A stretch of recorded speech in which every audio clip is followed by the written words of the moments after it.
After the son's death, they lived in a cottage in front of the ashram. My father, Venkatu, requested Shastri Mama, "Why don't you come and help me in managing the puja at the ashram?" Shastri Mama, now a man of deep wisdom, undertook the puja in Bhagwan's shrine. This is how I got to know him. For some reason, he was very deeply drawn to me. From the moment I moved to the ashram, he paid special attention to me. He told me, "For us, Bhagwan is God. Bhagwan's form is truth, and Bhagwan's name is truth."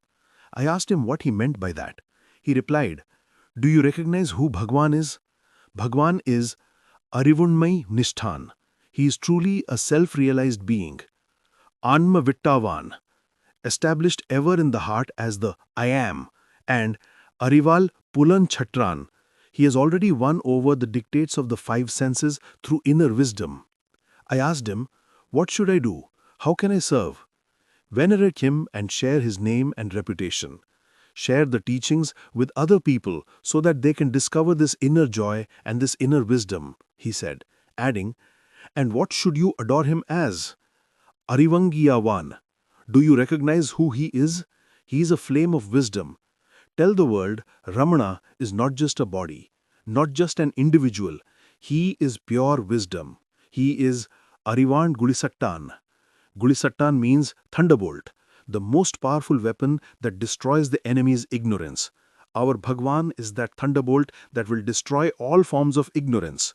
He is Kalakalan, the conqueror of the time-space concept, and Chavinaimai Veeran, a colossal hero who has conquered death. Bhagwan has written these words in Ulladu Narpadu Anubandham, Reality in 40 Verses Supplement, V28. Shastri Mama talked to me all the time about Bhagwan and made me experience his presence. By this time, Shastri Mama had taken up a job at the ashram. He was an assistant to Kittu and Appuchi, who were young priests. They would instruct him to fetch things for them and he would run their errands. It pained me deeply that this realized Mahatma was assisting two priests who were younger than him uncomplainingly, while they did not even recognize his spiritual stature. Shastri Mama at Bhagwan's Samadhi Shrine, extreme right. The Nagappa Chettiar prediction of Shastri Mama that we shared earlier was only what I heard from him. Though I totally believed it had happened, I needed to feel for myself the impact of such miracles. Shastri Mama did perform a number of miracles. Since my brain or intellect could not grasp the logic behind them, I was thrilled when such happenings took place right in front of my own eyes. A French lady, Edith Derry, was a chief accountant of an international French bank in Paris. Every year, she would come to the ashram to spend the 3 or 4 weeks of her annual holidays in meditation. After finishing her work for the day at the bank, she would go directly to the airport, board the plane in Paris, alight in Mumbai, catch a train, and come straight to Tiruvannamalai. She used to plan her return journey just as meticulously to make sure she spent maximum time at the ashram. Every minute of her stay at Bhagwan's ashram was that sacred for her. On the year of her retirement from her bank job, sometime in the 1970s, she bought gifts for me and every other resident of the ashram. So, in addition to her usual single piece of baggage, she was carrying an extra bag that trip containing all the gifts. She was to arrive at the ashram on a particular day, but did not. I was very surprised as this had never happened before. One day, as I was standing in front of Bhagwan's shrine, attending the morning milk offering puja, I felt two hands resting affectionately on my shoulders from behind. It was Edith Derry, my French mother. She whispered into my ears, "I have lost my gift box. That is the reason for the delay." Something made me move toward Shastri Mama, who was participating in the chanting of the mantras. When I went very close to him, spontaneously he turned towards me and said, "Nothing is lost. She will get it back." After the puja, I introduced her to Shastri Mama. She gave the details. "Usually, I travel only by Air France. This year being my retirement year, I took Kuwait Airlines as it is cheaper.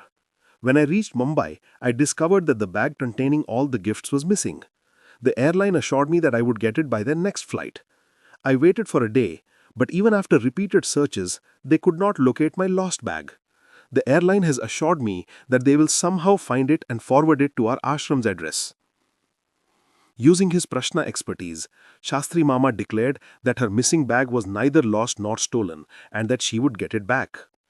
A few days later, the airline sent her a letter apologizing for not being able to locate the box and promising to compensate her if she gave details of the contents of the box and their cost. She was disappointed by Shastri Mama's prediction. When we met Shastri Mama the next day, she expressed her feelings frankly. He was visibly irritated. What? She doubts the prediction? I see her box right in front of my eyes in a large room untouched by anyone. A week after Edith Derry left the ashram for France, I got a letter from her, in which she was all admiration for Shastri Mama. Your astrologer saint is truly great. His prediction was 100% correct. At Kuwait airport, as there was a lot of time to catch my transit flight, I chanced to enter a big hall where all the baggage is stored. And what do I see? My missing bag by the entrance on the floor. That too, without a tag. All the other bags had their tags and were neatly arranged in rows of shelves, except mine. I happily reported it to the office and they apologized for the oversight. They, however, did explain to me that they had repeatedly verified the bags on the shelves for my missing bag, but had inadvertently ignored the bag lying at the entrance door. Good news for you all. I am coming next month just to give my gifts to the ashram workers. One of the first instances of Shastri Mama's guidance came to me when I was reading a book on the miracles of a living saint. Neither could I put the book down nor sleep the entire night. I felt I must meet this master and that I too must possess the power of performing miracles. After the day's puja, while I stood in front of the old office about 30 feet away, Shastri Mama suddenly said, "Ganesha, stop, stay there." I obeyed him. "I order you to have no thoughts," he commanded. Then he held out a bunch of grapes and said, "Now tell me how many grapes are there in this bunch." I said 13. "Come here and count them," he commanded again. My guess turned out to be accurate. He said, "How did you say 13? I said, "I don't know." He asked me, "Don't say that. You can't get away by saying that. Tell me how you thought there were 13 grapes." I kept quiet. He said, "You know I told you to stay without thoughts. Why did you not say 15 or 10 or 11? How did you say exactly 13? When you were without thoughts, I put that number into your mind. I had already counted them. A miracle is nothing but a stronger mind occupying a weaker mind. Never get distracted by a miracle." I was amazed. I had never spoken to him about the book. He said, "I'm not saying this without support." He quoted from Bhagwan's verses. To inquire and abide as the self which is ever-present reality is alone the true attainment, the greatest siddhi. All other siddhis or occult powers are equivalent to powers enjoyed in the dream state. When the sleeper awakes, are the dream powers real? Can those who stay in the state of self, thereby casting off all forms of irreality, ever be deluded by indulging in the siddhis? At one stroke, Shastri Mama wiped out forever any inclination I might have had for siddhis or occult powers.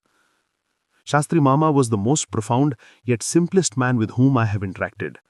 In the Vedas it is said that the ultimate truth is smaller than the atom and bigger than all the cosmos put together. With no one was this truer than with Shastri Mama. It was he who chose my present home, Anandaramana.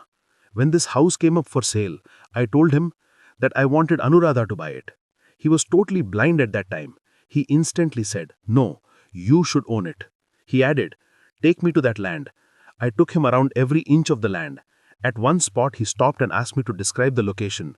I said, "There are two trees here, one a peepal tree and the other a neem tree." Before I could say anything more, he interrupted me and smilingly said, "Yes, Lord Ganesha has chosen this spot.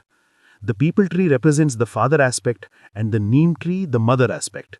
Lord Ganesha is the son of Lord Shiva and Mother Parvati. Make a shrine for the idol of Lord Ganesha in between these two trees. Since Lord Ganesha himself has selected the spot, I have named him Samartha Vinayaka, auspiciousness showering Ganesha." In accordance with his guidance, I bought Anandaramana with the help of a friend and constructed a shrine for Lord Ganesha at the spot Shastri Mama had indicated. On the day of the housewarming, he himself guided all rituals including the puja to Samartha Vinayaka. When I prostrated to him and sought his blessings, he was very gracious to tell me, "The world around you will ignore you and give you up.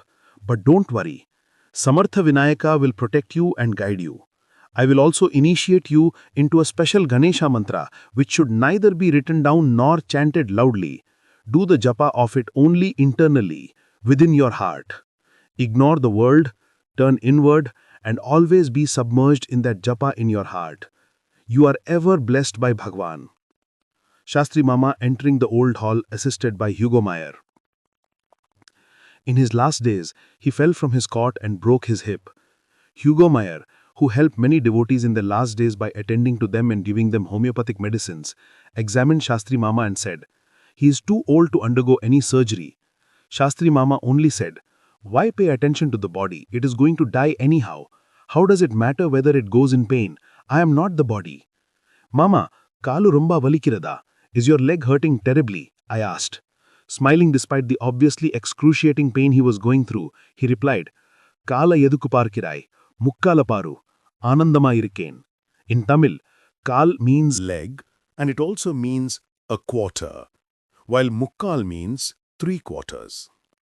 By punning on the word kal, he was in effect telling me, why are you focusing on the small quarter portion, the body? Focus on the larger portion, the self. I am in absolute peace, in absolute bliss. Though his body was in pain, he was all the time in ecstasy. I intuitively felt that his last day had arrived. I took along my friend Anuradha to receive the blessings of this wonderful saint.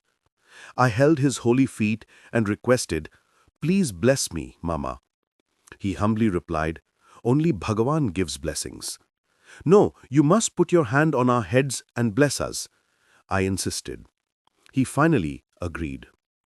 I asked him if we could do anything for him.